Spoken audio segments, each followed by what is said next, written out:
Kovai March 16, 2025 Dinathanthi தலைப்பு செய்திகள். இங்க பாருங்க, என்ன விஷயம்னா, போலீசார் துரத்தியதால் லஞ்ச பணத்துடன் குளத்தில் குதித்த கிராம நிர்வாக அதிகாரி போலீசார் கைது செய்து சிறையில் அடைப்பு. இப்போ தாத்தா வந்து கண்ணா முன்னான்னு திட்டுறதா சொல்கிறீங்க. தாத்தா என்ன மரியாதையே இல்லாமல் கண்ணா முன்னான்னு கவி ஊற்றுறாரு. ஏன் ஊற்றக்கூடாது சொல்லுங்களேன். சரி, இது பாருங்க, இது யார்?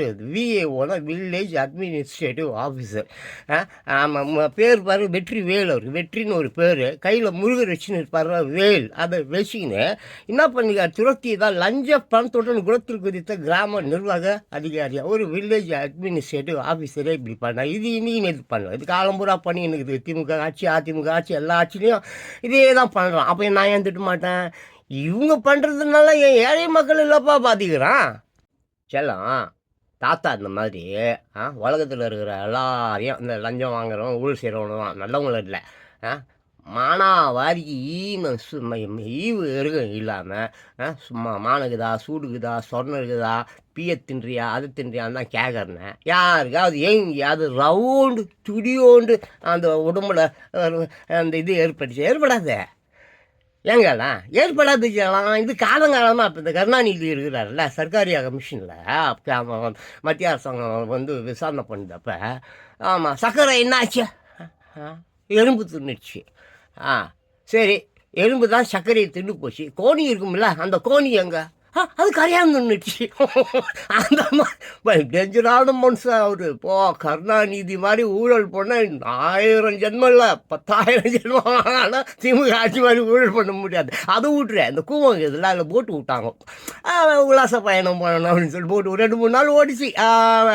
படகுத்துறையெல்லாம் வர கட்டினானுங்க. அப்புறம் 4-5 நாளைக்கு மேலே ஓடல. அதே மாதிரி தான் கேட்குறாங்க, ஏப்பா என்னப்பா ஆச்சு? இந்த போட்டு விட்றேன், அதை விட்றேன்னு நிறைய மத்திய அரசாங்கத்துக்கு பணம் வாங்கினியா? அது வந்து சுத்தம் செய்யறதுக்காக. என்னது? முதல்ல வந்துருச்சா? சரி, அப்புறம் என்ன? சரி, மீதி காசு முதல்ல வந்துருச்சு, செஞ்சுதான் கட்டவே இல்லையா? அப்படிதான் பார்த்துட்டு பணம் எங்க அப்படின்னு கேட்ட உடனே முதலைய பிடிக்கிறதுக்கு செலவாயிட்டாரு. இவங்களுக்கு போய் மானம் இந்த மாதிரி இந்த லஞ்சம் வாங்குறது, போகிறது, வருது, ஜெயிலுக்கு போகிறது இவங்களுக்கு சகஜம். புரியுதா? நின்னா எந்த ஊர்லையாவது எங்கேயாவது நான் ஜெயிலுக்கு போக போகிறேன், லஞ்சம் வாங்க போகிறேன்றதுக்காக எவ்வளோ வருந்தவே மாட்டான். செல்லம், இந்தியாவில் ஏகப்பட்ட தாத்தா வயசாகிருக்குல்ல, நல்ல சில விஷயம் தாத்தா ரொம்ப மனசை வேதனைப்படுத்துது. அதில் ஒன்று பார்த்தீங்கன்னாக்கா, நம்ம இந்த இந்திரா காந்தி இருக்காங்க பாருங்க, அவங்க மகன் ஒருத்தர் சஞ்சய் காந்தி, அந்த மேனகா காந்தி இருக்குது இல்லை, அதான் அந்த நாய் ரோட்டில் நாயெல்லாம் அந்த தெருநாயெல்லாம் புலப்பத்து போட்டுரும், அதெல்லாம் வந்து பாதுகாக்கணும், அதை வந்து துன்புறுத்தக்கூடாதுன்னு சொல்லுவேன்ப்பா மேனகா காந்தி. ஆமாம், ப்ளூ கிராஸாக என்னமோ ஒரு அதை விட்டுரு. அது இந்த மாருதி 800ன்னு ஒரு கார், மாருதி 800. இந்த அப்போது மிகப்பெரிய அந்த இதோட எமர்ஜென்சியெல்லாம் கூட வந்தது. அதில் தான் இந்திரா காந்தி வந்து ரொம்ப ரொம்ப ஒரு மாதிரி ஸ்ட்ரெஸ் ஆகிட்டாங்க அந்த பிள்ளையால், சஞ்சய் காந்தியால் தான். ஆமாம், அது போய் ஃபாரினில் போய் அந்த மாருதி கார் எப்படி தயார் பண்ண போகிறது, கண்டுபிடிக்கிறது, படிக்கிறது, அந்த சொந்தமாக இங்கே இந்தியாவிலேயே வந்து அந்த கார் கம்பெனியை ஸ்டார்ட் பண்ணணும்னு சொல்லி ஒரு 4-5 வருஷம் என்னமோ ஒன்றும் வேலைக்கு ஆகலை. அது ஏகப்பட்ட, அதனால பயங்கர ஸ்ட்ரெஸ் ஆனாங்க அந்த அம்மா. அப்புறம் இன்றைக்கி கூட இருக்குது மாருதி 800, இன்றைக்கி கூட நல்ல கார் தான். ஆமாம், அதான் அந்த மேனகா காந்தி தான் ஓனர் போல் இருக்குது. நான் என்ன சொல்ல வரேன்னா, ஏகப்பட்ட அயோக்கியத்தனங்கள் நடந்துருக்குது சில்ட்ரன்ஸ். உங்களுக்கு நான் தாத்தா வந்து இதெல்லாம் நான் சொல்கிறத காட்டிலும் நீங்களே போய் இந்த கோகுலில் தேடலாம். இந்திரா காந்தி யார், இந்த சஞ்சய் காந்தி யார், அந்த மேனகா காந்தி யார், அப்புறம் இந்திரா காந்தியோடைய ஹஸ்பண்ட் இருக்கிறாருல்ல ஃபெரோஸ் காந்தி, அவர் யார், இது மாதிரிலாம் நிறைய விஷயம் நீங்கள் போய் தேடி பார்த்தீங்கன்னாக்க ஏகப்பட்ட விஷயம் உங்களுக்கு புரியும். சொல்லலாம் பயங்கரமான ஒரு ஒரு ஐய எப்படி சொல்கிறதுனே எனக்கு தெரியல செல்லம். அவ்வளோ இன்றைக்கி முந்தா நேற்று இல்லை செல்லம். அதுக்கு தான் நான் தயவு செஞ்சு நான் உங்கள்கிட்ட சொல்கிறேன், இந்த நாடு இந்த லஞ்சம் வாங்கிறதுக்காகவோ, ஜெயிலுக்கு போகிறதுக்காகவோ, ஊழல் பண்ணுறதுக்காகவோ இந்த இந்தியா ஆகட்டும், இந்த தமிழ்நாடு ஆகட்டும், கொஞ்சம் கூட வெக்கப்படாது, கொஞ்சம் கூட கூச்சப்படாது, கொஞ்சம் கூட அவங்களுக்கு உள்ளார வந்து அந்த ஒரு என்னது, அந்த ஒரு தாழ்வு மனப்பான்மை, வெக்கம், ஐயோ நம்ம இந்த மாதிரி தப்பு பண்ணுறோமே, ஐயோயோ இந்த மாதிரி ஏழைகளை நம்ம வந்து சாவு அடிக்கிறோமே, இப்படி ஏழைங்களை நம்ம வந்து சாவு அடிக்கிறதுனால நம்ம கண் எதிர்க்குது, நம்ம குழந்தைங்க கஞ்சா அடிக்குது, பாலியல் சின்ன நம்ம கண்ணு எதிர்க்கவே 7 வயசு 8 வயசு பார்ப்பாங்களே, வயசுக்கு வராத பார்ப்பாங்களே, நம்ம கண்ணு எதிர்க்கிறதே வந்து கற்பழிக்குதுங்களே. இதை வந்து சுட்டு கொள்ளவும் முடியல, ஜெயிலில் தூக்கி போடவும் முடியல, போக்சோ சட்டமும் சரியில்லை, எல்லா சட்டமும் நமக்காகவே இயற்றப்பட்டது மாதிரி இருக்கிறதுனால பெத்த குழந்தைங்களை கூட அவங்க தண்டிக்கிறதுல சினிமா படத்தில் தான் தங்க பதக்கத்தில் தான் அவர் சிவாஜி கணேசன் தான் புள்ள தப்பானு சொல்லி சொல்லுவார். சினிமா படத்தில் தான் ஏன் சுடுவான், தம்புள்ள தம்புண்டாட்டி மயிறு மண்ணாங்கட்டி எல்லாம் தவறுனா சுட்டுருவான், இல்லை கொண்டுடுவான், இல்லை மயிரை பிடிவான். இதே விஜய் படத்தில் வந்து எல்லா படத்துலேயும் வந்து எல்லா அயோக்கிய பசங்களையும் சுட்டுருவார், கொண்டுடுவார், பிடிங்கிடுவார். நேரில் என்ன நக்குறாரு, நேரில் என்னையா செய்கிறாரு? அவ்வளோ பணம் எங்கிட்ட கூடியா குடு சொல்லியா? அவ்வளோப்பா அடைச்சா ஒரு 1 கோடி ரூபா கொடு சொல்லியா? நான் போயிடுறேன், தாய்லாண்டு போயிடுறேன். இந்த கரும்பு பிடிச்ச இந்த மக்கள் மயிர் கீறி அவ்வானும் தேவையில்ல, எல்லாத்தையும் மறந்துட்டேன். தாய்லாண்டில் போயிட்டு தாய்லாண்டு கிழவிங்க கூட ஜாலியாக வாழ்க்கையை ஓடிடுவேன். என்ன மயிருக்கு உக்காந்துங்கன்னு அதை பேசிக்கின்னு போயின்னு வந்து இந்த கரும்பு பிடிச்ச நாட்டில் பிறந்ததுக்கே வேதனைப்படுறேன் நான். காரணம் என்னென்னா மக்கள் தெளிவு இல்லை, மக்கள் அறியாமல் எதையும் தட்டி கேட்க மாட்டேறான். என்ன மாதிரியாவது கேட்குறான்னா கொஞ்சம் சந்தோஷமாக இருக்கும், பரவாயில்ல ஐயோ நம்மளை மாதிரி போல நல்லா எடுத்து கேட்குறாங்கப்பா, நல்லா கேள்வி கேட்குறாங்கப்பா. சரி இன்றைக்கி இல்லை ஒரு நாள் கண்டிப்பாக இந்த தமிழ்நாடு வந்து இந்த இந்தியா வந்து கண்டிப்பாக வளர்ச்சி அடையும்னு சொல்லி கொஞ்சமாவது நினச்சி சந்தோஷப்படலாம். அந்த மயிரும் கிடையாது. அப்புறம் என்ன புடுங்கிறதுக்கு நான் இந்த ஊரில் இந்த மயிர் நாட்டில் நான் வாழணும்? ஒரு அமெரிக்காவில் ஒரு குப்பை ஊரில், ஒரு எச்ச ஊரில், ஒரு பிச்சை ஊரில் ஒரு அமெரிக்கனாக வாழ்ந்து கொண்டு இருக்கிறேன். ஒரு அமெரிக்கனா சிறு வயதுலேருந்தே எனக்கு அமெரிக்கா ஆசை. ட்ரெஸ்ஸிங் டான்ஸிங் பேச்சு கீச்செல்லாம் பார்த்தாலே தெரியும் நான் ஒரு அமெரிக்காவில் பிறக்க வேண்டியவன், இங்கே வந்து அமெரிக்காவில் பிறந்துட்டேன்னு. கேவலமாக இருக்குது எனக்கு இந்த ஊரில் வாழறதுக்கு. என்ன பண்ணுறது? விதி வழி தப்பு தாளங்கள் வழி தவறிய பாதங்கள், இவர் இப்படி வாழ்வதனே அவன் எழுதிய வேதங்கள். அன்பானவர்களே, நடாவன் அப்பா பார்த்தாலும் பெரிய புடுங்கி மாதிரி ஒருமையிலேயே பேசுகிறானே நீங்கள் நினச்சிட்டுப்பாங்க. எனக்கு ஒன்றும் அதெல்லாம் ஒன்றும் வருத்தம் கிடையாது. வருத்தப்பட வேண்டியது நீ தான். புரியுதா? மானம் சூடு சொன்ன இல்லாமல் ஜெயிலுக்கு போகிறது, ஊழல் பண்ணுறது, லஞ்சம் வாங்குறது, பெண்கள் பொண்டாட்டி செயின் அவுத்து கொலுசு அவுத்து போய் அடமானம் வச்சுட்டு பக்கத்தில் எங்கேயா பிராத்தல் வீட்டில் போயிட்டு அந்த பொம்பளைகிட்ட ரூபாயை கொடுத்துட்டு இன்னொரு பொம்பளைக்கிட்ட போய் படுக்கிற நீ எல்லாம் வந்து நமக்கு சும்மா ஜுஜிபி தான். புரியுதா? நான் நிறைய பேர் பார்க்குறேன், தாலியாக இருக்கிறான், செயினாக இருக்கிறான், மூக்கம் இருக்கிறான், எல்லா இடத்துக்கு போய் வைன் ஷாப்பில் கொடுத்துட்டு குடிக்கிறான். 1000 கோடி ரூபா ஊழலாம்பா, 1000 கோடி ரூபாயா. நல்லா ஜெயிலில் வச்சு நல்லா குமுறு. ஸ்டாலின் கதை அவ்வளோதான்.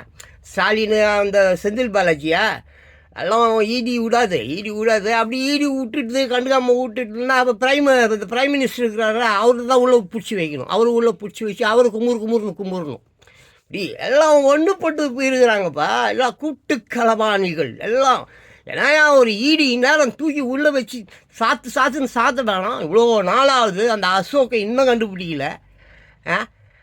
பிரிட்ஜ் அடியில் படுத்துருக்கிறவனை கூட்டிகிட்டு போய் அவனுக்கு ஷேவ் பண்ணி விட்டு அசோக்கு மாதிரி ஒரு மூஞ்சியை ரெடி பண்ணி பிளாஸ்டிக் சர்ஜரி பண்ணி இவன் தான் அசோக்குன்னு காட்டினாலும் காட்டுவானுங்க திருட்டு பசங்க. அதாச்சு அப்படி தான் திட்டுவேன். உன்னால் என்ன பண்ண முடியுமோ பண்ணிக்கப்பா. ஒல்லியாக இருப்பதின் ரகசியம் வேதிகா. Wow super.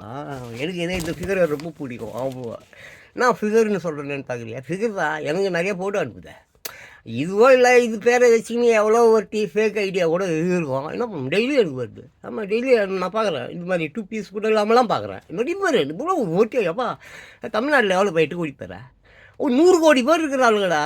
800 உலகத்தில் 800 கோடி பேர் இருக்கான். அதில் ஒரு 100 கோடி பேர் பெண்கள் எல்லாம் வந்து குரோமில் போயிட்டு ஆமாம் எக்ஸ் 3X போனேன், XXX போனேன். ஜேசி அப்பா உலகத்தில் இருக்கிற எல்லாம் அன்றைக்கி செல்ஃபோனில் தோடா இருக்கிறான். என் செல்ஃபோன் எங்கே வச்சுட்டு எனக்கு பயம்.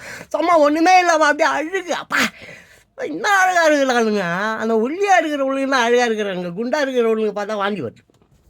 எனக்கு இவ்வளோ ரொம்ப பிடிக்கும். ஆமாம், இந்த சித்தார்த்து கூட ஒரு படம், பழைய படம் தான் அது, செம்ம படம்.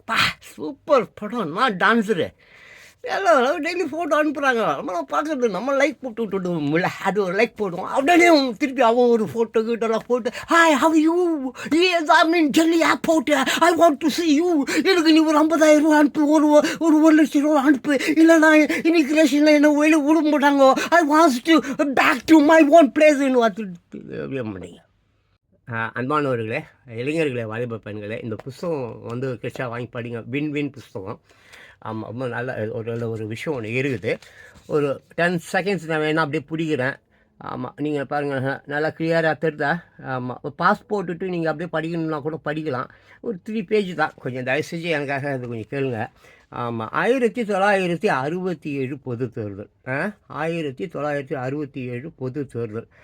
அண்ணா வந்து ஆட்சிக்கு அந்த காலம் அப்பாங்க. தமிழக அரசியல் வரலாற்றில் 1967 ஆண்டு சட்டமன்றத்திற்கு நடைபெற்ற பொது தேர்தல் முக்கியத்துவம் வாய்ந்ததாகும். அந்த 1967 சட்டமன்ற தேர்தல் நடந்ததில் அது ரொம்ப முக்கியம். சரியா? ஏன் அப்படி முக்கியம் பார்ப்போமா? ஆமாம், அதுவரை தமிழகத்தில் ஆளுங்கட்சியாக இருந்த காங்கிரஸ் பேரியக்கம் அத்தேர்வில் படுதோல்வி வந்தது. காங்கிரஸ் அப்போ படுதோல்வி அடைஞ்சு போச்சு. காங்கிரஸ் பேரியக்கம் அத்தேர்தலில் படுதோல்வி அடைந்ததா? அதன் பிறகு 43 வருடங்கள் கழிந்த நிலையிலும் மீண்டும் அக்கட்சி தமிழகத்தில் ஆட்சி கட்டில் ஏறவில்லை. 43 ஆண்டுகளுக்கு அப்புறமும் கூட அது அவ்வளோதான். காங்கிரஸ் ஒன்றும் இல்லாமல் போயிடுச்சுல்ல, எல்லாருக்கும் தெரிஞ்ச விஷயம் தானே. 43 ஆண்டுகளாகி அது வந்து என்னது ஆட்சி கட்டிலில் ஏற முடியல. ஆமாம், 1967 தேர்தலுக்கு பிறகு தான் தமிழக அரசியலில் மிகப்பெரிய மாற்றங்கள் எல்லாம் நிகழ்ந்தன. ஆமாம், அது ஒரு மிகப்பெரிய 1967 மைண்டில் வச்சுங்க. ஏகப்பட்ட விஷயங்கள் மாறிச்சு. இப்போ 2026 எப்படி நிறைய விஷயங்கள் மாறப்போகிறதோ, ஏகப்பட்ட விஷயங்கள் இந்த 2026 மாறப்போகுது. உங்களுக்கு தெரியாது, எனக்கு தெரியும். ஏன்னா தாத்தாவுக்கு வயசாகிடுச்சு இல்லை, 62 வயசு. எல்லாத்தையும் பார்க்குறோம். அந்த காலத்துலேருந்து இந்த காலம் வரைக்கும் எவ்வளோ விஷயம் தாத்தா பார்த்துருப்பேன். அதனால தான் சொல்கிறேன். அனுபவம் தான் எல்லாமே. சரியா? ஆமாம், படிப்பு கல்வி அறிவை விட அனுபவ அறிவு மிக சிறந்தது. அதுக்கு தான் நான் வாலிப பெண்களை, இளைஞர்களை வந்து கூகுளில் போய்ட்டு எம்ஜிஆரை பற்றி நிறைய விஷயம் தெரிஞ்சுக்கங்க அந்த மாதிரி நான் அடிக்கடி சொல்லுறது. எம்ஜிஆர் பாட்டு பாடுறது, எனக்கு பாட தெரியலனாலும் பாடுறேன்ல. கருத்து எப்படியோ உங்களுக்கு எப்படியாவது கருத்தை வந்து உங்களுக்கு சொல்லிடணும். அதுதான் என் நோக்கம். அது விட்டுரும், இங்கே வந்துடும். ஆமாம், 1967 காங்கிரஸ் தோல்வி அடைந்ததற்கு 3 காரணங்கள் மிகவும் முக்கியமானவை. காங்கிரஸ் தோல்வி அடைஞ்சதுக்கு 3 காரணங்கள் முக்கியம். ஃபஸ்ட்டு என்னது? 1967 காங்கிரஸ் தோல்வி அடைந்ததற்கு 3 காரணங்கள் மிகவும் முக்கியமானவை. சரி, பெருந்தலைவர் காமராஜர் 1964 ஆண்டு தமிழ்நாட்டில் முதலமைச்சர் பதவியை துறந்து டெல்லி சென்றார். 64 முதலமைச்சர் பதவி அவர் கை விட்டு போயிடுச்சு. அவர் டெல்லிக்கு போயிட்டார். அங்கே போய் அதுக்கு பின்னால் ஏகப்பட்ட பிரச்சனை இருக்குது. அதை பற்றி நம்ம இன்னொன்று நாளைக்கு பார்க்கலாம். சரியா? அப்புறம் அவருக்கு அடுத்து முதலமைச்சரான திரு பக்தவத்சலம் அவர்கள்.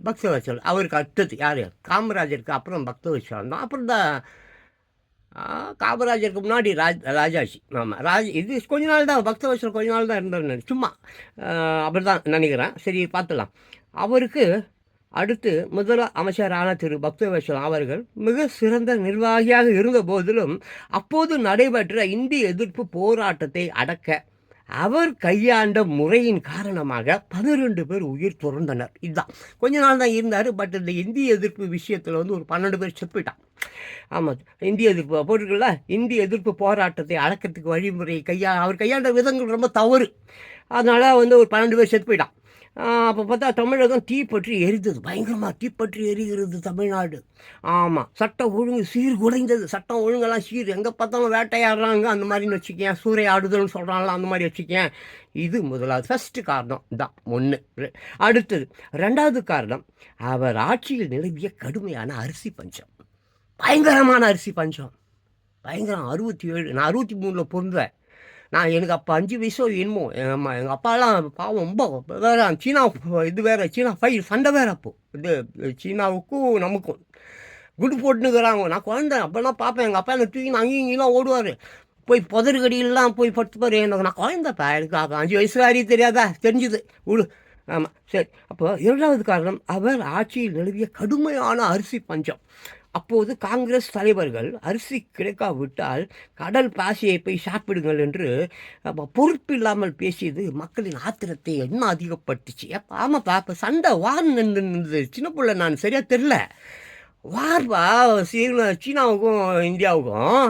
அப்போ எங்கே பார்த்தாலும் சோத்துக்கு பஞ்சம், அரிசி இல்லை, மயிர் இல்லை, அது இல்லை, அதான் சொல்லலாம். எங்கள் அப்பா தூக்கின்னு ஓடுறாரு. எனக்கு ஞாபகம் இருக்குது. புதரெல்லாம் குழி தோண்டி வச்சுருப்பாரு. இங்கே தான் நெய்வேலி லிக்னைட்டு கார்பரேஷன் இருக்குதுல்ல, அங்கே. நான் இங்கே சின்ன பிள்ளை 13 வயசில் தான் இங்கே வந்தேன். நான் சென்னைக்கு வந்தேன். சின்ன பிள்ளைலாம் நான் பிறந்தது நெய்வேலியில் தான். சர்ச்சில் பிறந்தேன். சர்ச்சில் பிறந்தேன். அது வேணாம், அதை விட்டுரு.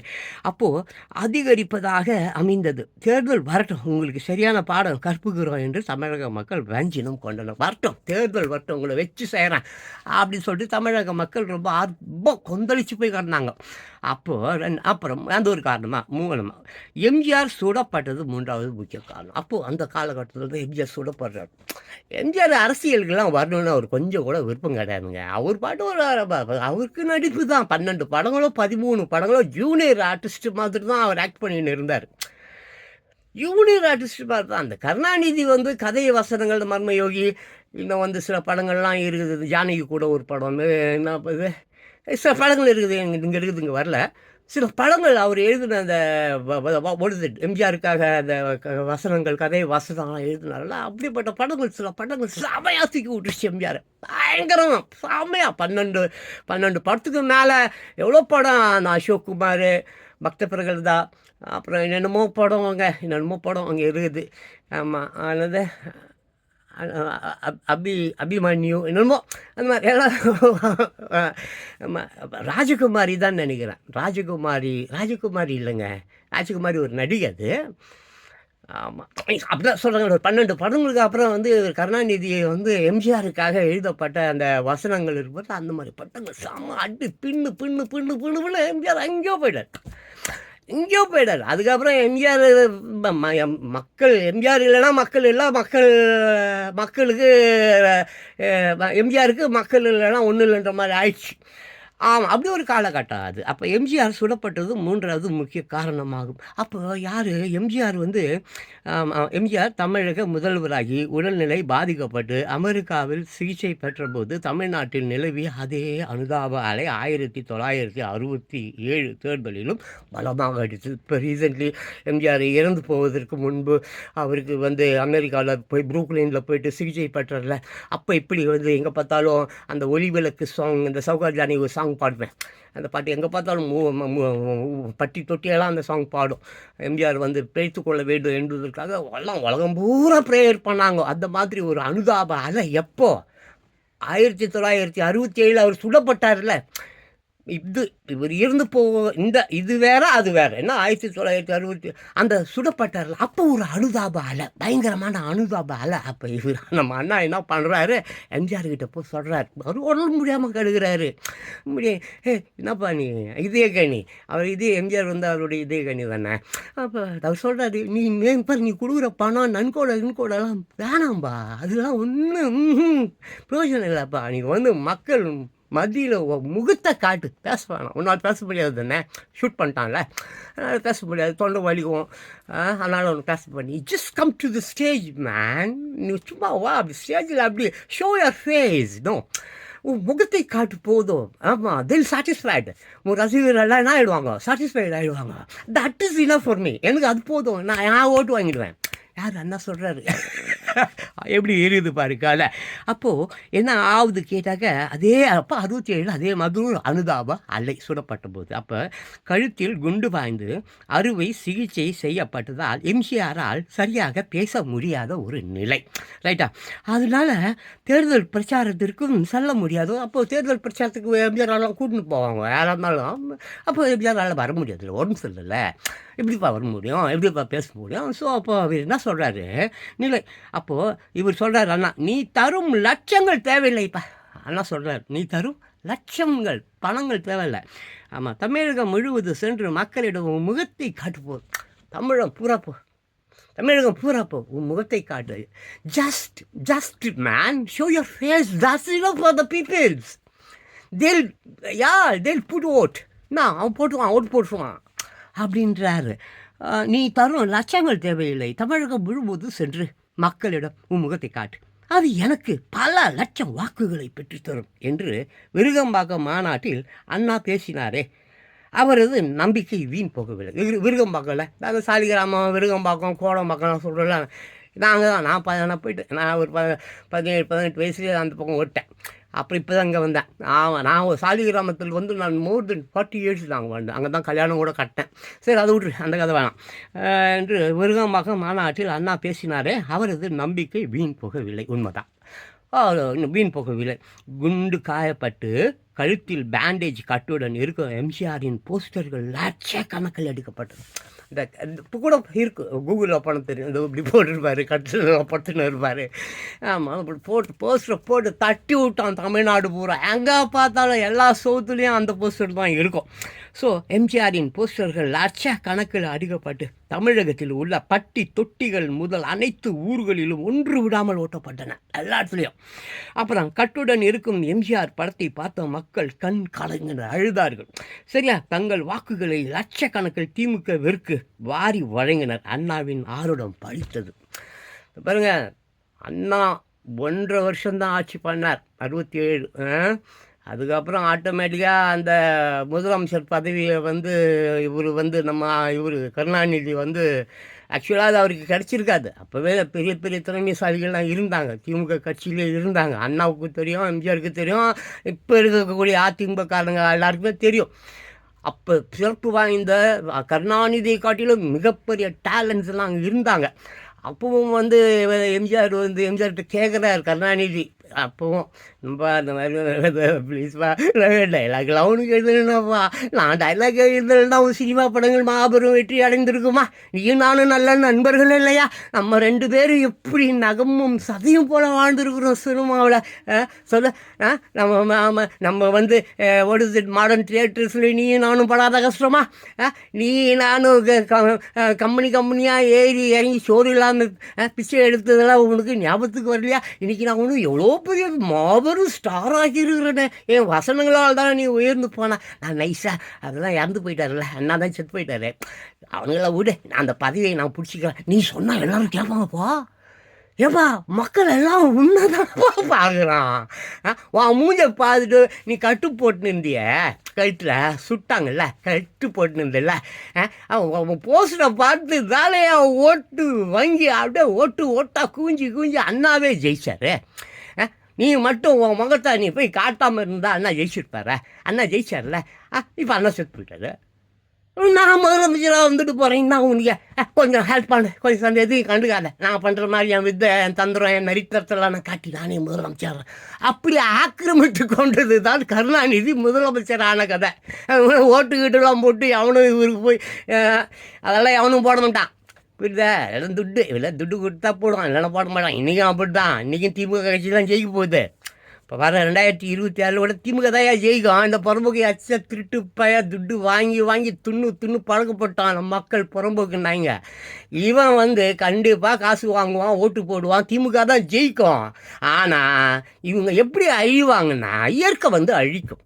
இந்த திமுக காரக்காகட்டும், அப்புறம் அதிமுக காரன் ஆகட்டும், அந்த கட்சிக்காரங்க ஆகட்டும், எல்லாருக்கும் 26 மிக பெரிய ஒரு அழிவு கிளைமேக்ஸு.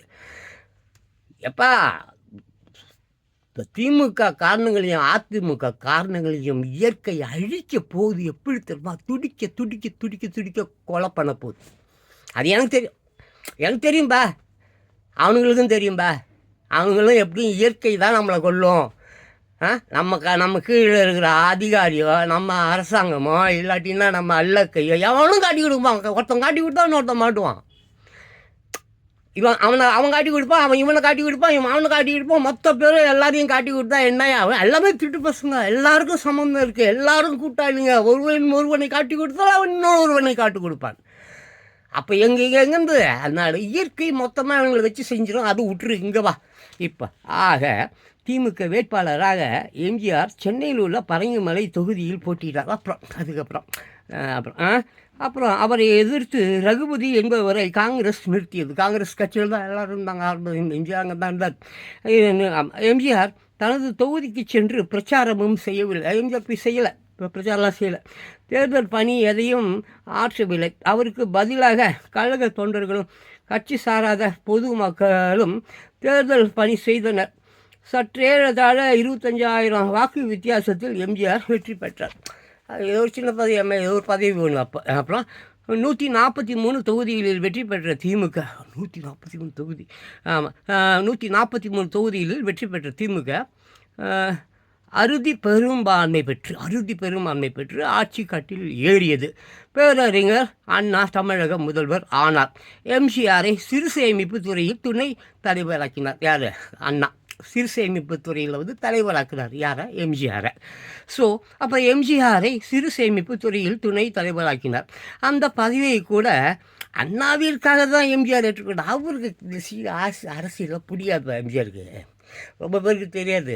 திட்டு பசங்க அவர் பாவம் பலிகடாகிட்டானுங்க. அவர் அந்த ஜெயலலிதாவை சூப்பர், எவ்வளோ பெரிய அற்புதமான ஒரு நடிகை. நான் ஜெயலலிதாவுடைய ரசிகன். சத்தியமாக அதெல்லாம் அரசியலை ரவ கூட அவங்கெல்லாம் எதிர்பார்க்கல. நீங்கள் மூத்தி விட்டானுங்க, இந்த விஜயகாந்தை மூத்தி விட்டாங்களா, அதான் விஜயகாந்த் அந்த காம்பவுண்ட் வாழை இந்த கோயம்பேடில் ஒடிச்சிட்டானுங்களே, செவரை ஒடிச்சிட்டானுங்கப்பா. அதனால் அவர் டென்ஷன் ஆகியே கட்சிக்கு வந்தார். இப்படி தான் மூத்தி விடுவானுங்க, கிள்ளி விடுவானுங்க. தொட்டிலையும் ஆட்டி விடுறது, புள்ளியும் கிள்ளி விடுறது. எப்படியே தொட்டிலையும் ஆட்டி விடுறது, புள்ளியும் கிள்ளி விடுறது. எல்லாம் பேசிப்பேன். எடப்பாடி நானும் விரோதின்னு 2 பேரும் ஊரறிய பேசுவான். ஃபோனில் 2 பேரும் கொஞ்சிப்பானுங்க. திருட்டு பசங்கப்பா, திட்டு பசங்க. இந்த புறம்போக்கு மக்கள் சரியில்லைப்பா. மக்கள் அசிங்கமாக பேசணும் போல இருப்பா. எனக்கு கெட்ட வார்த்தை நிறைய வருதுப்பா. அந்த மக்களை எப்படிலாம் திட்டணும்னு நினைக்கிறேன் தெரியுமா? அப்பா, உலகத்தில் இருக்கிற எல்லா கெட்ட வார்த்தையும் ஒன்றா திரட்டி அத்தனை கெட்ட வார்த்தைகள்லையும் இந்த மக்களை திட்டணும்னு எனக்கு அவ்வளோ ஆசையாகுதுப்பா. இவனுங்க வந்தானுங்க.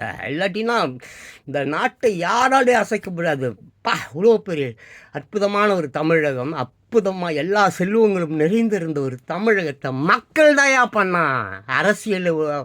அரசியல்வாதிகளை உருவாக்குனது, அவர்களை திருட வைத்தது, லஞ்சம் வாங்க வைத்தது, ஊழல் செய்ய வைத்தது, இந்த மண், அந்த தங்கம், மண்ணு, கிண்ணு, கனிமங்கள் எல்லாவற்றையும் நோண்ட வைத்தது, நாசம் செய்ய வைத்தது, அழிய வைத்தது எல்லாமே இந்த மக்கள். இந்த மக்கள் இயற்கையால் மிக கொடூரமான முறையில் அழிக்கப்படுவார்கள். இந்த மக்களுக்கான திருந்த மாட்டான். அவனுக்கு மானம் மயிர் சூடு சொன்னால் சகஜம். அவன் ஜெயிலுக்கெல்லாம் ஈஸியாக போவான், வருவான், லஞ்சம்லாம் ஈஸியாக வாங்குவான், ஊழல் நல்லா பண்ணுவான். இது அவனுடைய குலத்தொழில். காலங்காலமாக அவன் கூட வெக்கமான சூடு இல்லை. அப்பாட்டு ஜெயிலுக்கு போவான், அம்பாட்டு வருவான், அம்பாட்டு லஞ்சம் வாங்குவான், அம்பாட்டம். மக்களை பொறுத்த வரைக்கும் இது அவங்களுக்கு சகஜம். கண்டுக்கவே மாட்டான். காசை கொடுக்குறியா, பிரியாணிக்கு கொடுக்குறியா, ஓகே எங்கேப்பா நானும் வேணா உங்களோட ஜெயிலுக்கு வரேன் பே. அப்படி தான் இவனுங்க இந்த காலம் இல்லை, எந்த காலத்துலையும் இப்படி தான் இருக்கான். அந்த காலம் அதுக்கு முன்னாலேருந்து இதுக்கு மானம் சூடு சொரணை எதுவுமே இல்லாதவன். வெக்கமானம் ஜெயிலா, ரைட் நானும் வரேன் 400 ரவுடி தான். பிச்சு சோறா, எச்ச சோறா, கஞ்சாவா தனியாக குடு நானும் குடிப்பேன். இந்த மக்கள் அழிந்தால் இந்த நாடு நலப்பெறும். இவங்களை நல்லா சேர்த்துட்டானுங்க. அவன் நாளைக்கு ஒரு ஃப்ளைட்டை பிடிச்சி ஃபாரினுக்கு போடுவான். இவன் எங்கே போய் தெருவில் எண்ணிக்க போகிறான்? இவன் பட்டிருக்க எல்லா கடனுக்கும் 9 கோடி ரூபா, 9 லட்சம் கோடி. ஒருத்தன் ஒரு வீட்டில் 4 பேர் இருக்கிறான்னா, 5 பேர் இருக்கிறான்னா 15 லட்ச ரூபா கடன் கொடுக்கணும். இல்லைன்னா 3ஆம் உலக போர் வரப்போகுது. அவன் சொல்லுவான், அவன் ஊரில் இருக்கிற அந்த பிச்சைக்கார பசங்க இருக்காங்களா, எச்ச பசங்க எல்லாப்பா ஓசி குடி, அப்புறம் அந்த பிரியாணி கோட்டெல்லாம் வாங்கி குடிப்பானுங்களே, அவனுங்கள ஒரு 500 பேர், ஒரு 1000 பேர் அனுப்பு. ஆமாம், ரஷ்யா கூட சண்டை போடணும், உக்ரைன் கூட சண்டை போடணும், அமெரிக்கா கூட சண்டை போடணும், ஜெர்மன் கூட சண்டை போடணும். அதான் நாங்கள் அடிப்பார் ராஸ்கல். பணத்தை வாங்கி தின்னுருக்கிறியோ, 9 லட்சம் கோடி ரூபா பணம் கொடுக்கணும். அப்புறம் அந்த நாய்களை சண்டைக்கு அனுப்ப மாட்டேன்னு சுட்டு தள்ளுவான் எல்லாரையும், அப்படின்னு எல்லாரையும் சுட்டு தள்ளுவான். அது எப்படிப்பா காசை கொடுத்துட்டு வசூல் பண்ண விடுவானா? அவன் கொடுத்தான், ஆமாம், இவனுக்கு சேரலை, ஆனால் இவனுங்க திண்டானுங்க, இவனுங்க ஃபாரினுக்கு ஓடிடுவான். இல்லைன்னா ஒரு எலான் மஸ்க்கு மேலே ஒரு ஸ்பேஸ் ஸ்டேஷன் வச்சுன்னு இருக்கிறார் பாவம். அந்த சுனிதா வில்லியம்ஸ்னு ஒருத்தவங்க இன்ன வரைக்கும் கூட்டு வரல. ஏதோ நாளைக்கோ கூட்டு வரதா சொல்லியிருக்கிறானுங்க. கூட்டு வருவானுங்களா, கூட்டு வர மாட்டானுங்களா, அதுவும் தெரியாது. அந்த பக்கம் போயிடுவானுங்க. ஆமாம், அப்படி போயிடுவாங்கப்பா. நீங்களா பொறுமைக்கு எச்சா பையில ஓட்ட போட்ட தேச துரோகிய பிரியாணிக்கு கோட்டை ஓட்டை போட்டு தேச துரோகிகளை உருவாக்கிட்டு நீயும் ஒரு தேச துரோகி. நாளைக்கு இவெல்லாம் காசு பணம் வச்சுன்னு இருக்கிறான், ஃபாரினுக்கு போடுவான், நீ எங்கே போவ? இப்போவே பஸ் ஸ்டாண்டு ரயில்வே ஸ்டேஷனு பிச்சைக்காரங்களாம் ரொம்ப போய் கிடக்குது. அங்கே போய் நீ எங்கே பட்டுவ? ஏன் போய் பட்டுக்க. சரி, இதை கேளு, இதை கேட்டால் தெரிஞ்சுக்க. தெரியலன்னா போய் மயிரை போடுங்க. என்னது இங்கே விட்டேன். ஆமாம், 143 தொகுதிகளில் வெற்றி பெற்ற திமுக அறுதி பெரும்பான்மை பெற்று ஆட்சி கட்டில் ஏறியது. பேரறிஞர் அண்ணா தமிழக முதல்வர் ஆனார். எம்ஜிஆரை சிறு சேமிப்பு துறையில் துணை தலைவர் ஆக்கினார். அந்த பதவியை கூட அண்ணாவிற்காக தான் எம்ஜிஆர் ஏற்றுக்கொண்டார். காரணம், அண்ணா இருந்த காரணத்தினால்தான். கருணாநிதி அவங்கள அண்ணாவை அவர் பிடிக்கும், அவ்வளோதான். அண்ணா இருந்த காரணத்தினால் அவர் அதனால் அண்ணாவுடைய பேச்சு வந்து அவ்வளோ அற்புதமாக இருக்கும். விடிய உட்காந்து கேட்கலாம். அவருடைய ஸ்பீச் டபுள் என்ன ஆச்சுப்பா. மக்களுக்காகவே வாழ்ந்தவர், ஏழை மக்களுக்கே வாழ்ந்தார். சாகும்போது கூட அவருக்கு சொத்து சுகம் எதுவுமே கிடையாது. அடுத்த வாரம் சோத்துக்கே காசு இல்லைன்ற மாதிரிலாம் கஷ்டப்பட்டதாக நான் கேள்விப்பட்டிருக்கேன். அது மாதிரி ஏற்றுக்கொண்டார். காரணம், அண்ணா இருந்த காரணத்தினால் அவர் தலைமையின் கீழ் தமிழக மக்கள் பாதுகாப்புடன் இருப்பார்கள் என்ற நம்பிக்கையால். யாருடைய பாதுகாப்பில்? அண்ணாவுடைய பாதுகாப்பில், அண்ணாவின் அன்பினால், அண்ணாவின் அந்த தன்னலமற்ற சேவை, அந்த மக்களுக்காக இரவு பகல் என்று பாராமல் மக்களுக்காகவே உழைத்து அவருக்கு கேன்சர் வந்து செத்து போயிட்டார். கேன்சர். ஆனால் மூக்குப்பொடி காரணம்னு சொல்லுவானுங்க திட்டு பசங்க. யாரையாவது சொல்லுவான். இப்போ என்னை கூட போய் 1000 பேர் 5 சொல்லின்னு இருப்பான். இப்போ அது சொல்லிட்டோம், என் மயிராக சொல்லிட்டோம். விமர்சனங்களே மதியாதீர்கள். விமர்சனங்களை எப்போவுமே யாருமே மதிக்காதீங்க, அவ்வளோதான் நான் சொல்லுவேன். சரி, அப்போது எம்ஜிஆர் அந்த காரணம் அண்ணா இருந்த காரணத்தினால், அண்ணாவுக்காக தான், மற்றபடிலாம் எதுக்காகவும் கிடையாது. அவர் தலைமையின் கீழ். யார் தலைமையின் கீழ்? ஆமாம், தமிழகம் நல்லா வந்துடும், சிறப்பாக இருக்கும், ஏழை மக்களுக்கு எந்த கஷ்டமும் இருக்காது, உயிரை வருத்தி கொண்டு மக்களுக்காக சேவை செய்பவர் அண்ணா. இந்த திருட்டு கருணாநிதி மாதிரி கிடையாது. ஏற்றுக்கொள்ள காரணம், அண்ணா இருந்த காரணத்தினால் அவர் தலைமையின் கீழ் தமிழக மக்கள் பாதுகாப்புடன் இருப்பார்கள் என்ற நம்பிக்கையினால் அப்போதும் அவர் தீவிர அரசியலில் நாட்டம் கொள்ளவில்லை. அப்போ கூட எம்ஜிஆர் அரசியலில் நாட்டம் கேட்டாலும் கிடையாது. அவருக்கு சினிமா தான்பா, அவருக்கு சினிமா தான். ஈடுபடவும் இல்லை.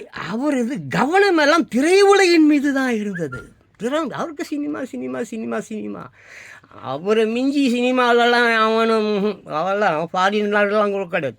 ஃபாரின் மயில் சதை விட்டு 1967 வெளியான அரச கட்டளை முதல் 1967 78 வரைக்கும். தட் மீன்ஸ் எவ்வளோ?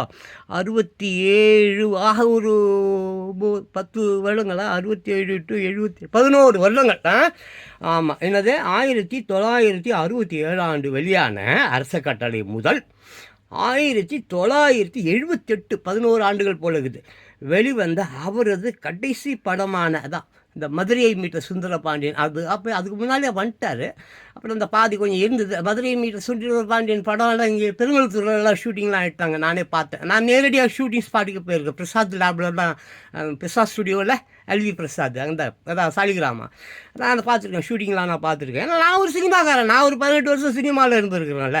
ஸோ இப்போ வந்து என்னது எங்கே பார்த்துருக்கேன், இப்போ தான் படித்தேன். ஆமாம், 1967 வெளியான அரச கட்டளை முதல் 1967 மைண்டில் வைங்க. அது வந்து ஆட்சி, அண்ணா ஆட்சிக்கு வந்த காலகட்டம் அது. ஸோ அதுக்கு முன்னாலே ஒரு சினிமாவில் இருக்கார். அது ஒரு கூண்டு கிளின்னு எவ்வளோ படம் இருக்குது இல்லை. அப்போ 1967 வெளியான அரச கட்டளை முதல் 1978 வெளிவந்த அவரது கடைசி படமான மதுரையை மீட்ட சுந்தரபாண்டியன். தட் மீன்ஸ் ஒரு 11 ஆண்டுகள் அவர் அப்படி சும்மா அந்த அரசியலை தொட்டும் தொடாமலும் விட்டும் விடாமலும் பட்டும் படாமலும்ன்ற மாதிரி அப்படி வந்து அப்புறம் முதலமைச்சர் ஆகிறார். எப்போ? மதுரையை மீட்ட சுந்தரபாண்டியன் காலகட்டத்தில் 77 தானே அவர் ஆட்சிக்கு வராரு. ஆமாம், வெளிவந்த அவரது கடைசி படமான மதுரையை மீட்ட சுந்தரபாண்டியன் வரை அனைத்து படங்களும் 100 நாட்கள் ஓடின, வெள்ளி விழா கொண்டாடின என்பதில் இருந்தே நான் சொன்னதில் உள்ள உண்மை உங்களுக்கு புரிந்திருக்கும் என்று நம்புகிறேன். யார் சொல்கிறாரு? ராசு முத்து எம்ஏ அவர்கள் சொல்கிறார். அவர் தான் இந்த புத்தகத்தை எழுதியிருக்கிறாரு. ஆமாம், வின் வின் புக்ஸ் எம்ஜிஆர். இந்த புஸ்தகத்தில் ஆசிரியர் இவர் தான், இரா சு முத்து எம்ஏ. நல்லா பார்த்துங்க, இந்த புஸ்தகம் இங்கே கிடைக்கும், எல்லாம் கூகுளில் கண்டிப்பாக கிடைக்கும்.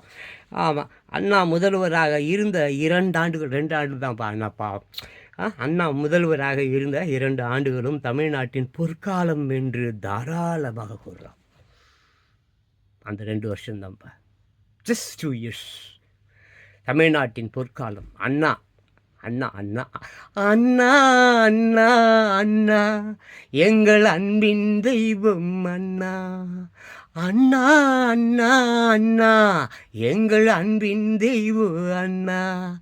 காஞ்சியிலே ஒரு கம்பன் பிறந்தான், காஞ்சியிலே ஒரு கம்பன். அதான் அண்ணா, அற்புதமான அண்ணா. 2 வருஷம் பாவம். அவர் மட்டும் இன்றைக்கி இருந்திருந்தாருன்னா தமிழ்நாடு அமெரிக்கா மாதிரி 10 மடங்கு பெருசாக இருக்கும். அப்படியே 10 மடங்கு பெரிதாக இருந்திருக்கும். என்ன பண்ணுறது, விதி. ஆமாம் ஆமாம், விதி.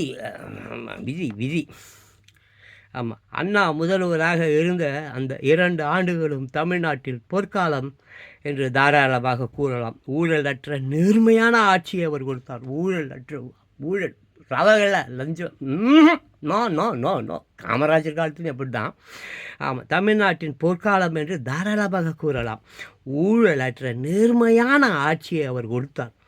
தன்னுடைய கட்சிக்காரர்களுக்கு அவர் பிரத்யேகமாக எந்த ஒரு சலுகையையும் காட்டவில்லை. அவன் எவ்வளோ சொந்த குடும்பமாக இருந்தாலும் ஒரு டீ நீ குடின்னா கூட உன் சொந்த காசில் போய் குடி என்று சொல்லும் அளவுக்கு அவருடைய ஆட்சி இருந்தது. ஆமாம், பொட்டிக்கிட்டலாம் வாங்க முடியாது, திரும்பிடும். எம்ஜிஆர்லாம் கூட்டின்னு போய் உள்ளே வச்சு கும்பிடுவார். ஆமாம், அதே மாதிரி இந்த எம்எல்ஏலாம் இருக்கிறான் பாரு, அவனுங்கெல்லாம் சொந்தமாக வந்து தொகுதியில் வந்து அவனுங்க சொந்தமாக செலவு பண்ணுறதுக்கு பணம் போடுறதுக்கு விட மாட்டார் எம்ஜிஆர். இவர் தான் போடுவார். இதுதான் பணம், சொந்த பணத்தை போட்டு அங்கே நிற்க வைக்கிறது. தேர்தல் செலவு, மயிர் செலவு, எல்லா செலவு பார்ப்பார். அதே மாதிரி ஜெயிச்சதுக்கு அப்புறம் எவனாவது அங்கே கையேந்துறான், பிச்சை எடுக்கிறான், ஏகப்பட்ட ஸ்பை வச்சுருப்பார் எம்ஜிஆர். ஏகப்பட்ட உளவுத்துறைன்னு சொல்கிறாங்களே ஸ்பை, எல்லாரையும் வாட்ச் பண்ண சொல்லியிருப்பார். ஒரு பையில விட மாட்டார். கண் அந்த மாதிரி கழுகு கண் அவருக்கு. எல்லாரையும் வாட்ச் பண்ண சொல்ல, அவன் எங்கே பொட்டி வாங்கினான், கை நீட்டுறான், என்னென்ன பேசுகிறான், எல்லாம் ரெக்கார்ட் ஆகும். அதுக்கப்புறம் கூப்பிட்டு உள்ளே வச்சு தோட்டத்தில் வச்சு மூஞ்சி மேலே குத்துன்னு மிதிப்பார், கையை காலெல்லாம் ஒட்டிப்பார். அது செய்வார் எம்ஜிஆர். இவனுக்கு செய்ய மாட்டானே, இவன் செய்யலன்னா அடிப்பான். இவன் யார், திமுககாரன் இருக்கிறானே. நீ வந்து இந்த ஒரு சினிமா படம் ஒன்று இருக்குதுப்பா, அந்த சுந்தர்சியில் அடிச்சுட்டு போகிறாரு. சுந்தர்சியில் ஏதோ தப்பு இப்பெல்லாம் பண்ணுவார், ஜெயிலுக்கு போயிடுவார், ஜெயிலேருந்து திரும்பி வந்துடுவார். அப்போ அது ஒரு இன்ஸ்பெக்டர் ஒருத்தவன் இருப்பான். டேய், எப்படியாவது திருப்பி அவனை திருடனா மாற்றுவிடா, திருப்பி அவனை ஐயோக்கிய நான் மாற்றுவிடா. அப்படி மாற்றம் தாண்டா எனக்கு இது கிடைக்கும். என்னது வருது, அது பேர் என்னப்பா, கமிஷன். ஆமாம், மாமூல் வாங்க முடியும். எப்படியாவது அந்த சுந்தர்சியை அது என்னமோ படம் எனக்கு ஞாபகம் வரல. அந்த மாதிரி தான் அந்த திமுக கட்சிக்காரன் இருக்கிறானே. நீ திருட மாட்டியா, அப்போ கையை வெட்டுறா, திருடுடா, போடா திருடுடா, தாலி அறுக்க மாட்டியா, போடா தாலி அருடா. இல்லை உன் பொண்டாட்டி தாலியை நான் முதல்ல வேலையை பார்த்துட்டு அப்புறம் தான் அவள் தாலி அறுப்பேன். இப்படி ஒன்றுவான். திமுக திருட்டு பசங்கப்பா, ரவுடி பசங்கப்பா. திமுக ஆட்சினாலே ரவுடி ஆயிடுச்சு வந்துன்னு சின்ன பாப்பாட்ட போய் கேட்டால் கூட சொல்லும். திமுகனே திருட்டு பசங்க. அது திராவிட முன்னேற்ற கழகம் கிடையாது, அது திருடர்கள் முன்னேற்ற கழகம். திருட்டு கெட்ட வார்த்தை வருது. சரி, நம்ம திருடச் சொல்லிக் கொடுப்பவன் திமுககாரன், அயோக்கியத்தை செய்ய என்று அடித்து சொல்பவன் திமுககாரன். இவனை அழிப்பது இயற்கையால் தான். இயற்கை மட்டும்தான் அவனை அழிக்கும், இவன் அழிய மாட்டான். கவர்மெண்ட்டு அந்த பிரதம மந்திரி இருக்கிறாரு, அவரை யாராலையும் இவங்க ஒன்றும் செய்ய ஈடி அமலாக்கத்துறை டாக்ஸ் இன்கம் டேக்ஸ் ஒன்றே இவங்க பண்ண முடியப்பா. தந்திரவாதி. எத்தனை பினாமி வச்சிருக்கிறான்னு அவனுக்கே தெரியாதுன்னு ஒரு நியூஸில் நான் படிச்சேன்.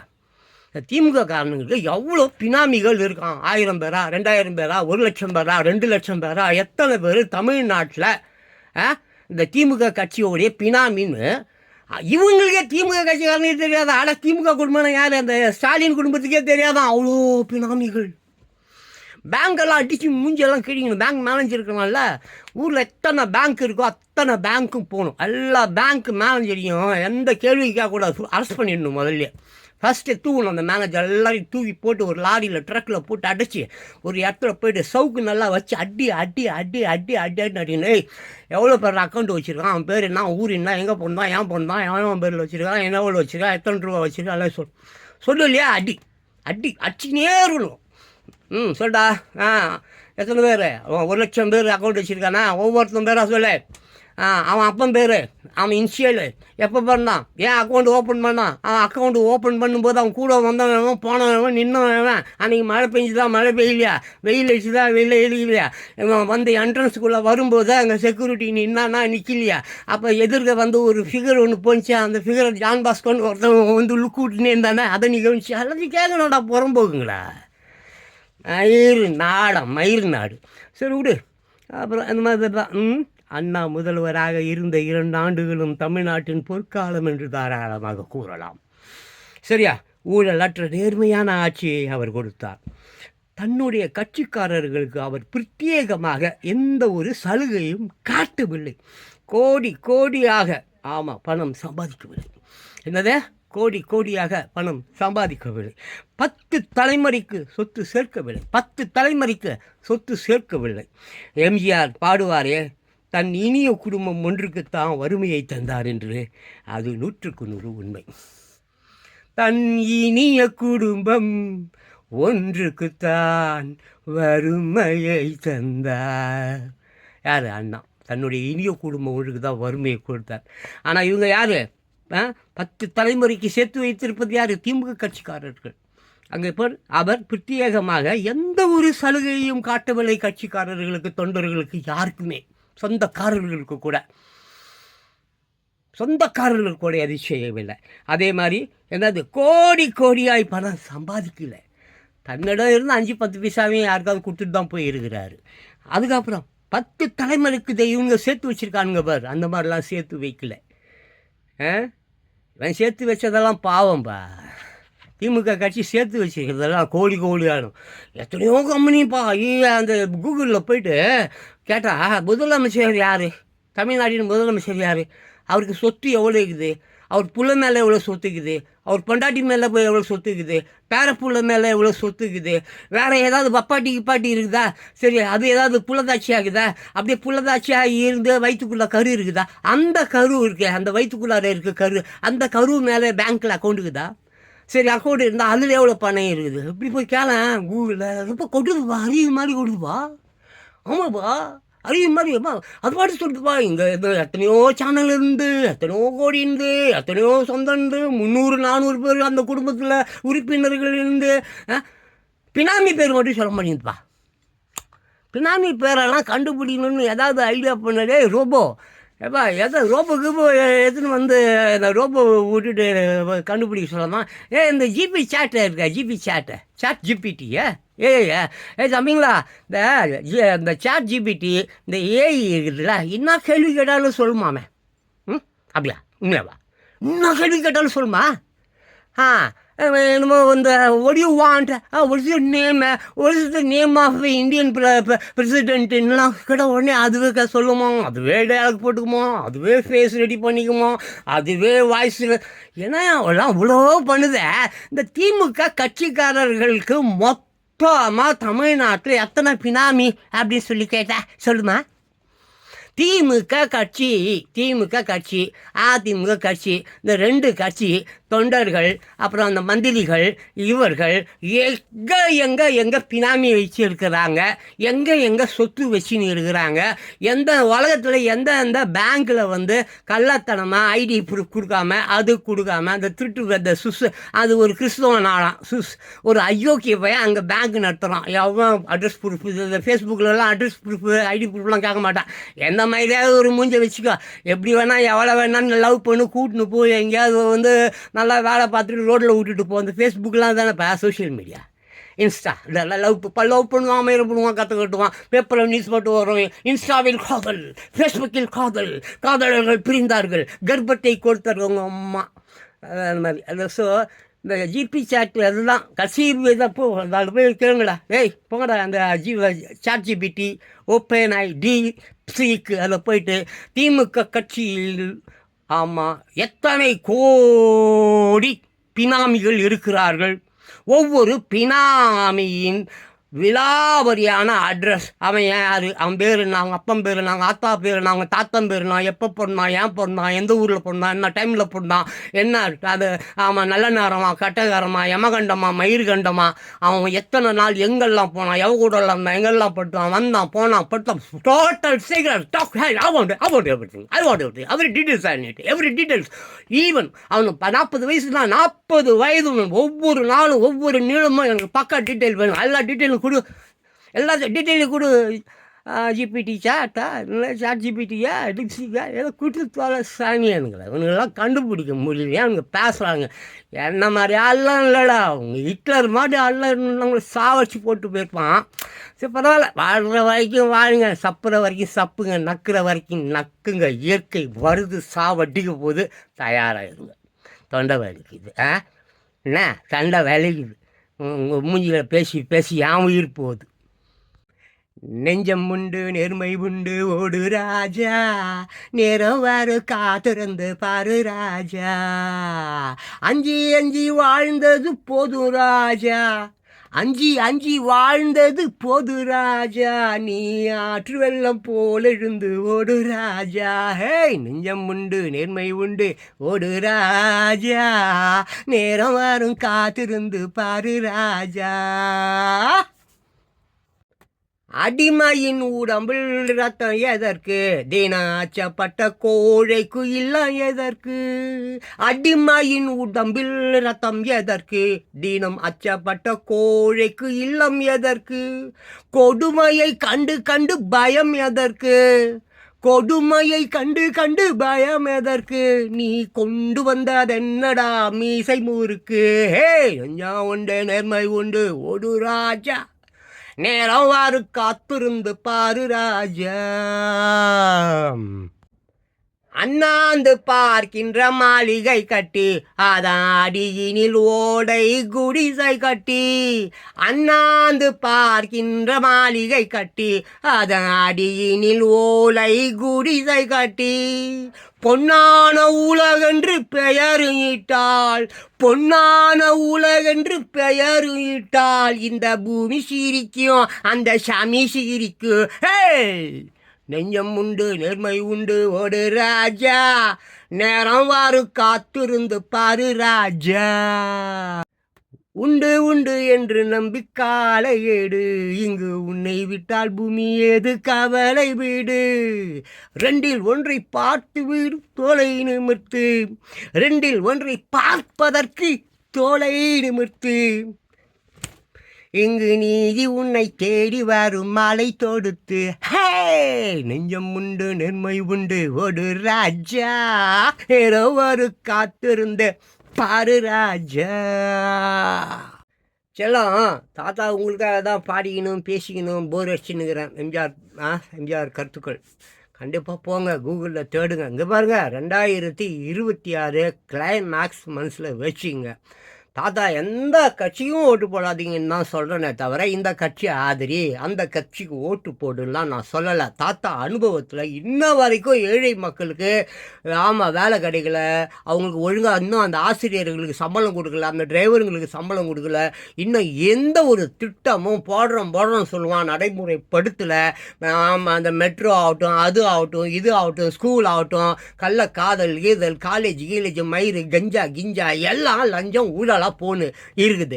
செல்லம் அப்பா ஆத்தா இந்த தடவை கண்டிப்பாக திமுகவை ஜெயிக்க வைப்பான். காசு வாங்கிட்டு தான் வைப்பான், வாங்கி துண்டான், பழகப்பட்டான். அவனை இப்படியே நீ விட்டினா நாளைக்கு உன் குழந்தைங்க இப்போ ரோட்டில் இருக்குது, உனக்கு சொந்தமாக வீடு கிடையாது, வாடகையில் இருக்கிற, இத்தனைக்கும் பத்தாக்குறைக்கும் அயல்நாடு எல்லா நாட்டிலையும் கடனை வாங்கி வச்சுருக்கானுங்க 9 லட்சம் கோடி. நீ உன் புருஷன் உன்னை விட்டு ஓடுவான், நீ அப்புறம் பஸ் ஸ்டாண்டில் அங்கே இங்கே நின்று அது இதை பாப்பாவை படிக்க வைக்கணும், ஸ்கூலுக்கு போகணும். அப்போ எதுவுமே இல்லாமல் இவங்க வாங்கி சொன்ன கடன் எல்லாம் நீ எப்படி அடைப்ப? நீ அடைக்க முடியாதுன்னெலாம் நீ வெள்ளக்காரங்கிட்டெல்லாம் பேச முடியாது, அடித்து கூட்டின்னு போவான், வா சண்டை போடுன்னுவான். 3ஆம் உலக போர் வருது செல்லம், இவன் வாங்கி துண்டு போயிட்டான். கடனை ஏற்றி விட்டு போயிட்டானுங்க. காலங்காலமாக இன்ன வரைக்கும் கடனை வாங்கி தான் கவர்மெண்ட் நடத்தினானே தவிர எவனும் கவர்மெண்ட்டுக்கு ஒரு 10 ரூபாய் இத்தனை வருஷத்தில் எவனும் சேர்த்து வச்சதில்லை. எவனும் கஞ்சா கஞ்சா சேர்த்து வச்சுருக்கான். அது பேர் என்னது, கஜானாவில் போடலை. இப்படியே போச்சுன்னா நாளைக்கு நிலைமை என்ன ஆகும்? பஞ்சம், கொள்ளை நோய்கள், மிகப்பெரிய காட்டு தீ, மிகப்பெரிய வெள்ளம், மழை, பேரிடர் காலங்களில் என்ன செய்ய போகிற? அடிச்சு தொத்துடுவீங்களெல்லாம். இந்த கட்சிக்கார பேருல சேர்க்கவே சேர்க்காத, உன் தெருவில் சேர்க்காத, உன் வீட்டாண்ட சேர்க்காத, உன் புருஷங்காரன் கட்சிக்காரனா இருந்தால் அவனை இப்போவே வீட்டை விட்டு தொட்டிடும். பொம்பளைங்களுக்கு இது. பிள்ளைங்களாக இருந்தால் உன் அப்பனை இப்போ தொட்டிடு. அவன் அந்த போயிட்டு அந்த கழுவிங்க, அந்த கை கால் இல்லாதவன், குஷ்டரோகி, உங்களெல்லாம் ட்ரக்கில் ஏற்றின்னு போய் வெயிலில் சாவடிக்கிறான். 200 ஊப்பி இல்லை. ஊப்பின்னா என்ன தெரியுமா? அசிங்கமான வார்த்தை இருக்குது. ஊப்பி, ஊப்பி, ஆமாம், பூன்னு கூட சொல்லலாம். அந்த மாதிரி கழுவிங்களை இன்றைக்கி எந்தெந்த ஊரில் எந்தெந்த இடங்கள்லாம் எத்தனை கழுவி கூட்டின்னு போய் சோறு போடாமல் அது போடாமல் கையில் இந்த கொடியை கொடுத்துட்டு சாவடிச்சுன்னுக்கிறான்னு எவனுக்கு மத்தியாது. இவ்வளோ பாவம். நாளைக்கு இது ஒன்றதான் செய்கிறோம். நீ கடன் கொடுக்கலாம் கூட்டின்னு போடுவான், கூட்டு போய் உதைப்பான், போடு கையில் துப்பாக்கி கொடுத்துருவானுக்கு பயிற்சி கூட கிடையாது. இப்போ அந்த நார்த் கொரியாலாம் பார்த்தீங்கன்னா 18 வயது முடிஞ்சிச்சுன்னா அதுக்கப்புறம் கம்பல்சரி 10 இயர்ஸ் நீ ராணுவத்தில் இருக்கணும். நார்த் கொரியா தான் வடகொரியான்னு சொல்லுவானுங்க. 18 வயது பள்ளி படிப்பு முடிந்தால் 10 வருடம் இராணுவத்தில் அத்தனை பேரும் போய் இருக்கணும்னு ஆசைப்படுவான். இங்கெல்லாம் அப்படி கிடையாது, புரியுதா? இங்கெல்லாம் ரொம்ப மோசம். கூட்டின்னு போய் சண்டை போட விட்ருவான். அவனுக்கு பாவம். நாக்கு கடியில் பிளேடு வச்சு உடஞ்சி போனதோடு பிளேடை வச்சுன்னு பிட் பேக்கெட் எடுக்கிற நாய் நீ. உனக்கு என்ன சண்டை செய்யுதுப்பா? தாத்தாவுக்கு தெரிஞ்ச சண்டை கூட உனக்கு தெரியாது. தாத்தா கூட எந்த ஆயுதமும் இல்லாமல் இந்த வயதுலேயோ 10 பேர் சூண்டா கூட 2 பேரை காலி பண்ணுவேன். 2 பேரை காலி பண்ணிட்டு செத்து போடுவேன். அப்படி வீரர்கள், வீரம் பிறக்கும் போதே அந்த ரத்தம், உண்மை, நேர்மை இப்படி இருந்தால் வீரமும் இருக்கும். உங்கள்கிட்ட திருட்டு போனால் ஐயோக்கித்தனம், பரம்புக்குத்தனம், எச்சத்தனம், ராத்திரி எங்கே தூங்குறது, போலீஸ்காரன் பிடிப்பானோ. இந்த இவன் வீட்டில் இருந்தால் போலீஸ்காரன் பிடிப்பானோ, அவன் வீட்டில் இருந்தால் போலீஸ்காரன் பிடிப்பானோ, இங்கே போனால் போலீஸ்காரன் பிடிப்பானோ. என்ன தான் போலீஸ்காரன் பிடிச்சாலும் நீ வெளியே வந்துடுவேன்றது உனக்கும் தெரியும், அவன் உன்னை விட்டுருவான்றது அவனுக்கும் தெரியும். இருந்தாலும் தூக்கம் இல்லாமல் சாவர நாயை ஒழுங்கு மரியாதையை சொல்லிட்டான். உன் பிள்ளைங்கள ஒழுங்காக பாரு. இப்படி இல்லைன்னு வச்சுக்கா, 2026 உலகம் கண்டிப்பாக உன்னை அழிச்சிடும். உன் வீட்லேயே நீயே செத்து போடுவேன். எப்படி சத்தனே உனக்கே தெரியாமல் செத்து போடுவேன். நோயால் செத்தியா, பாம்பு கடிச்சு செத்தியா, பூராங்கடிச்சு செத்தியா, பள்ளி கடிச்சு செத்தியா, தேளு கடிச்சு செத்தியா, எப்படியே செத்து போடுவேன். பார்த்துக்க, ஒழுங்காக திருந்துடு. அதுக்கு தான் எம்ஜிஆர் பாட்டு இதெல்லாம் பாட்டு ஈடு மறுபடியும் என்னமோ பண்ணுறேன். எனக்கு தெரிஞ்சு பண்ணுறேன்னா தெரியல, தெரியாமல் பண்ணுறேன்னா எனக்கு தெரியாது. ஆனால் யாராவது குழந்தைங்க அங்கங்கே பாதிக்கப்பட்டு ரோட்டில் நிற்கிறத பார்க்கும்போது எனக்கு கண்ணீர் வருது. எனக்கே வருது. சம்மந்தம் இல்லாமல் எனக்கு கண்ணீர் வருது. பெத்து போட்ட உனக்கு ஏண்டா வர மாட்டேங்குது? அதான்டா கேட்குறேன் நான். அதான் கேட்குறேன். சரி விட பா. கண்டால் வண்ண மயில்கள் ஆடாது, வாழை போலே தோகை விரிய வளர்பிறையாயிரம் தோன்றாது. அழகும் கலையும் வாழும் நாடு ஆண்டவன் வீடாய் திகழாது. அழகும் கலையும் வாழும் நாடு ஆண்டவன் வீடாய் திகழாதோ. அவைகளை எல்லாம் அழிக்க நினைத்தால் சரித்திரம் உன்னை இகழாதோ.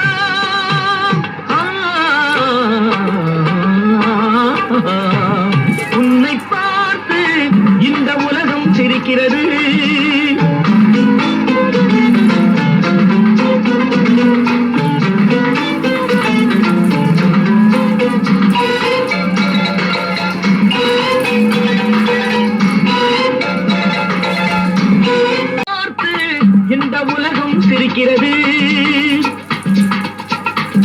உன்னை பார்த்து இந்த உலகம் சிரிக்கிறது. உன் செயலை பார்த்து உன் நிழலும் வெறுக்கிறது. உன் செயலை பார்த்து உன் நிழலும் வெறுக்கிறது. உன்னை பார்த்து இந்த உலகம் சிரிக்கிறது.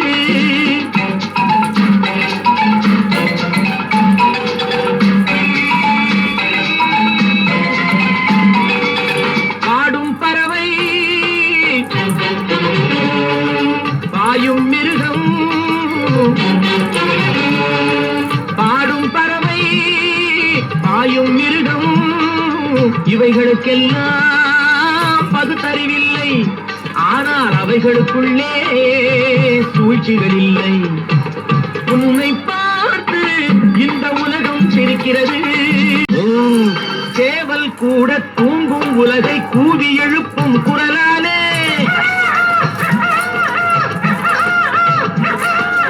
ஏவல் செய்யும் காவல் காக்கும் நாய்களும் தங்கை குணத்தாலே, இறை கிடைத்தாலும் இல்லை என்றாலும் உறவை வளர்க்கும் காக்கைகளே, இறை கிடைத்தாலும் இல்லை என்றாலும் உறவை வளர்க்கும் காக்கைகளே, இனத்தை இனமே பகைப்பதெல்லாம் மனிதன் வகுத்த வாழ்க்கையிலே.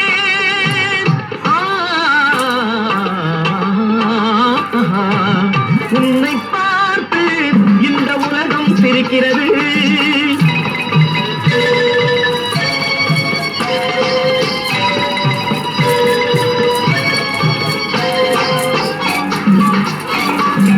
கிடையாது அவன் கருப்பா சிகப்பா தெரியாது. நீ கடவுளை பார்த்தது கிடையாது, அவன் கருப்பா சிகப்பா தெரியாது. இறைவன் ஒருவன் இருக்கின்றான், இந்த ஏழைகள் உழைப்பில் திரிக்கின்றான். இறைவன் ஒருவன் இருக்கின்றான், ஏழைகள் உழைப்பில்